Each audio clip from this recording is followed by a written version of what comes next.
in the bottom right corner on the Grand Line, it is from Sweden and Team Property MorroW. In the top left corner of the Grand Line, your purple Zerg player, it is Handren. Handren. I just did the zoom in like I was casting it, like from my perspective, but I'm not. This is the round of 16 here in Monday Night Starboat number 32. The first game between these two players. That's Swedish. Har jag övat? Oh, look at this. Apparently maybe MorroW knows that Handren is Swedish. Maybe they're buddies or something. I don't know. MorroW, you probably are familiar with. StarCraft 2 pro gamer MorroW.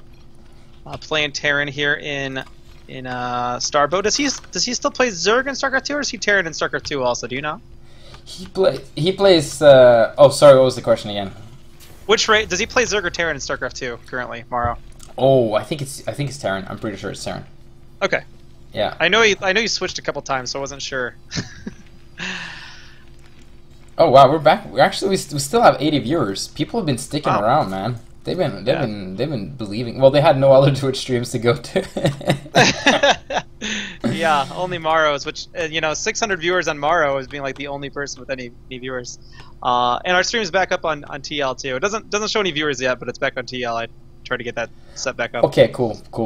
All right, so what we have here, we got MorroW opening with a Rex first here. Very standard opening right there at the top of the ramp. I'm not going for anything too greedy. No kind of 14cc on the high ground, or the even greedier Beastie Cutie 14cc on the low ground, which Beastie Cutie is known to do. Meantime, Handren just going for the hatch first into the spawning pool. Both these players opening up fairly standard here. Although MorroW has the potential to try to get a little aggressive, looks like he is saving up minerals and will likely throwing down a command center pretty soon. Already starting up the wall there with the supply depots at the natural. Yeah. I've seen MorroW do this in TVZ. He doesn't go for the 14cc style. He plays it differently. He likes to put in a little bit of earlier pressure, get some earlier marines, be a little bit safer. I'm not sure if the 14cc is like the optimal build. I know most seasoned Starboat players tend to favor that. It may just be because MorroW hasn't played that much Starboat, or it may be because he has some sort of understanding of this game that others don't, and which may or may not be optimal.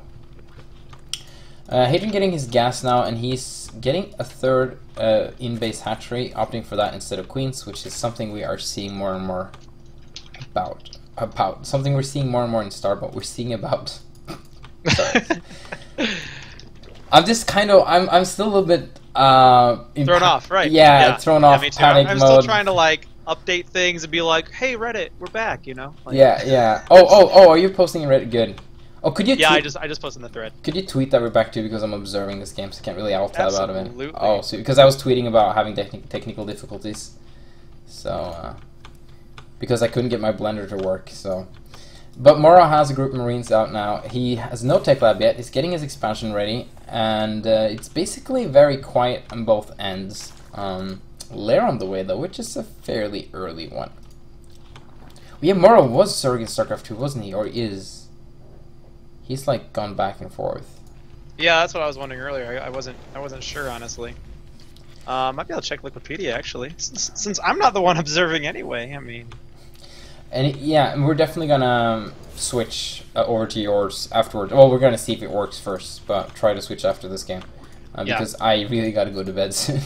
Well, good thing you were around me. What is this larva doing? It's way out. This larva is on an adventure. It's like a little Bilbo Baggins larva right here. Look at that. Wow. Oh, yeah. It's gonna become a Zergling. What an adventure!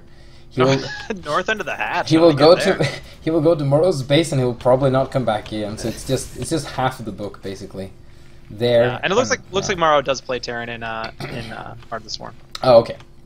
And MorroW's getting a firebat, which is very smart. He's been staying on 1 racks for a long time. This is actually quite interesting because if you get a 14cc, you want to get 2 or even 3 racks really, really fast. But since he started with 1 racks and he's adding all this tech in this expansion while he's doing it, he just wants to continuously produce from 1 racks instead. So it's a little bit of a different philosophy or strategy, but it makes sense with the build that he's doing.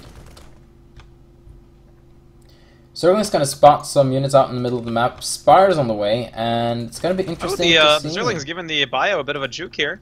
And there's only the one bunker. Okay, MorroW is throwing up another supply depot though, and should have a full wall off here.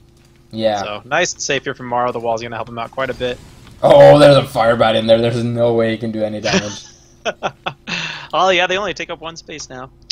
Look at those guys. All right, 2 spine crawlers at the front here for Handren. So as long as he can fight with his Zerglings and his spines at the front, he should be reasonably safe. MorroW going around checking for expansions, but Handren has not looked like he's going into any sort of expansion yet. Going to be getting his Spire up here momentarily. I really like his Spire positioning. I don't know if you commented on this already, but that's going to be pretty tough for MorroW to scan. He doesn't see it. 2 scans do miss the Spire, but he can click on these eggs and see the Mutalisks coming out, though, can he? Or it doesn't say what they are, though, right? No, they don't. It doesn't. No, that's right. It doesn't say. Now, it just shows that I don't know how to scout because I never do that. Apparently, there's an issue with the stream where they can hear our voices way after the picture or something. So we're just gonna be very prophetic and call anything 2 minutes before it happens, so we can be like synced up with Twitch. It'll be fine. 2 to 3 minutes later. Wow, yeah, we'll definitely have to stop the stream and restart it. So we see MorroW winning right now. Killing all the Mutalisks and okay, no. I wonder if I should check and see if I can actually log into my Twitch.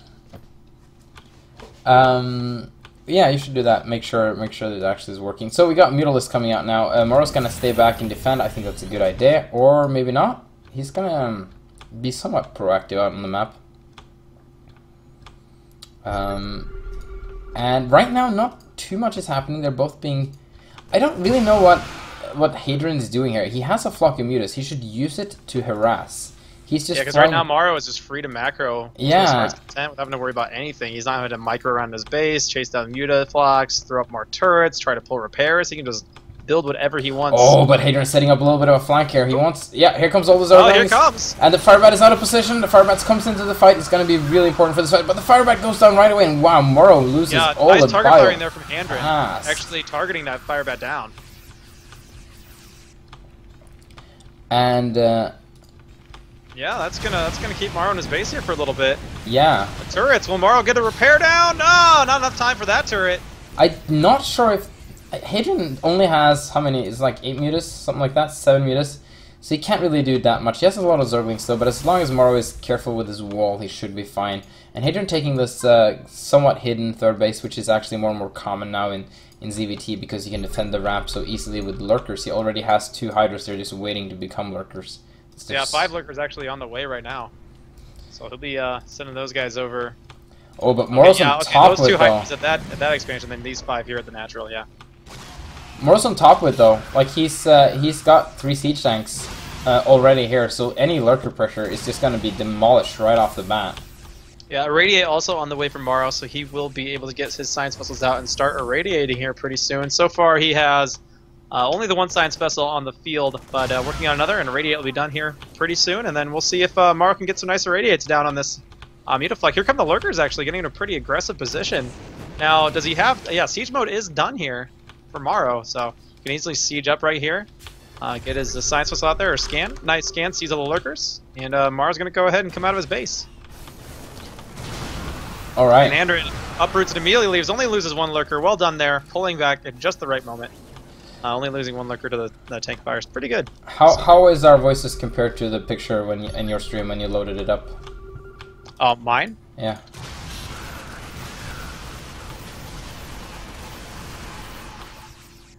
Oh crap! I just realized there's another bug in this game. It doesn't affect anything except behavior aesthetics, which annoys me greatly, but it doesn't affect anything. But yeah, I'm glad to hear everything's working. We got Scourge on the way, which is really good because MorroW really doesn't have that many Marines to protect his science vessels.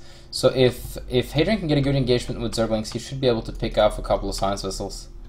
Oh, and I need the music on. I've been busy with everything. There we go. We've had a lot going on. Yeah. All right, MorroW scouts the third there with a Marine who gets surrounded by drones and picked apart. But there are still no lurkers on that ramp. And well, yeah, these 2 Hydras were never transformed. And wow, MorroW's going to be able to get into a really great position here. Handren decides to start morphing those lurkers immediately, and it's not going to happen. He actually has the irradiates for it anyway. But MorroW won't even be slowed down by having to irradiate these lurkers because they're not there. Yeah. He can go straight up the ramp. Science Vessel is scouting. And yeah, this third, there's no way he's going to be able to save that. Very unfortunate. No Nidus or anything like that on the field. Just the Defiler Mound coming up right now as far as the Hive Tech goes. Very unfortunate position from Handren there. He has his whole army way out in his natural. He should have been protecting his third base, but he's going to try and counterattack. But MorroW has a small group here that could... it's going to be close. Actually, yeah, he's not. He doesn't have these tanks and siege mode though. They're going to start getting picked apart, and the Scourge going to connect with this Science Vessel and take it down immediately. Now a huge flood of lurkers coming from MorroW's natural. We could get into a bit of a base trade scenario. The scan does go down. The tanks are doing a good amount of damage to these lurkers, but a lot of stuff is clumped up here. To go and repair, trying to go down the bunker, but the splash damage is too much, taking down a lot of the SCV help. Oh! Lurkers at the bottom of the ramp, going to get a bunch of nice shots off on the SCVs, and Handren going to really start to ravage MorroW's economy. Now MorroW does have a third behind this, so he can try to evacuate to that, but he's got to bring his army from really far back when they was taking down the Zerg third to try to defend against this. The nice thing about MorroW is he will be able to lift off these buildings if he needs to, and meantime he's trying to macro out some more forces. And Hadrian's gonna have his lurkers on top of MorroW's ramp, having the ramp of MorroW working against him, and MorroW's gonna have to take some time to actually get there. Oh, one siege tank pops out. MorroW is also trying to drop a little bit around the map here, attacking Handren's mineral lines, but most of the drop actually got cleaned up by a lurker in the natural, and now there's a couple of Marines and a medic trying to do a little bit of damage. Queen will enrage and take that down. MorroW does stabilize though, and in the aftermath of all that, MorroW is ahead in supply, and still does actually have a worker lead. This Handren did also lose his third. MorroW keeps all of his command centers alive, and actually keeps most of, I think, just about all of his production facilities alive as well. Really nice crisis management there from MorroW. Yeah, but I think it still was the right move from Handren. He was losing a very important third base. He was on the verge of just losing the whole game at that point. So using his army to put MorroW further behind it in that situation, I don't think it was a bad move, but... No, it was definitely the right decision given the situation risky. he was in. That was the best thing that he could do at that point. Getting into the situation where he's losing his third for free was the problem. Yeah. A lot of Lings out in the field, and once again, this hatchery, it's not gonna survive here. Now, will Handren go ahead and cancel this? It's almost gonna finish. No! Oh, it finishes. That's 300 minerals down the drain there. That sucks. And MorroW started to take a nice stranglehold here in this game.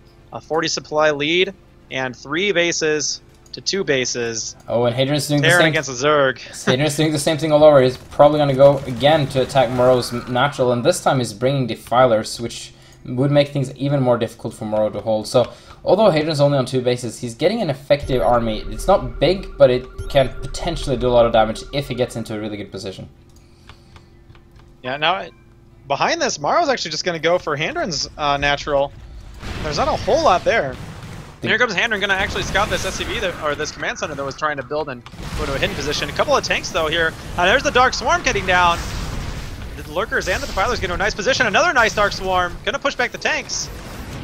Some Consumes going down here, and we're going to have another kind of base tradey scenario here. Will any of the Scourge be able to connect with the Science Vessels outside of the Zerg Natural? Looks like the answer is no for now. Only a couple of Lurkers here and Spines. Against a bunch of tanks going up here. In the meantime, though, Handren is getting into the natural of MorroW. He's consuming most of his own units to get these lurkers a little bit closer, get into a little bit better positions. No! The Defiler with energy dies. Oh, the move command. Move command from Handren. Oh, meanwhile, great use of defensive matrix from MorroW, and he is cleaning up quite well.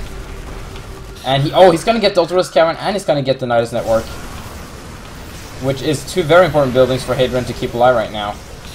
Yeah, drone count's falling for Handren.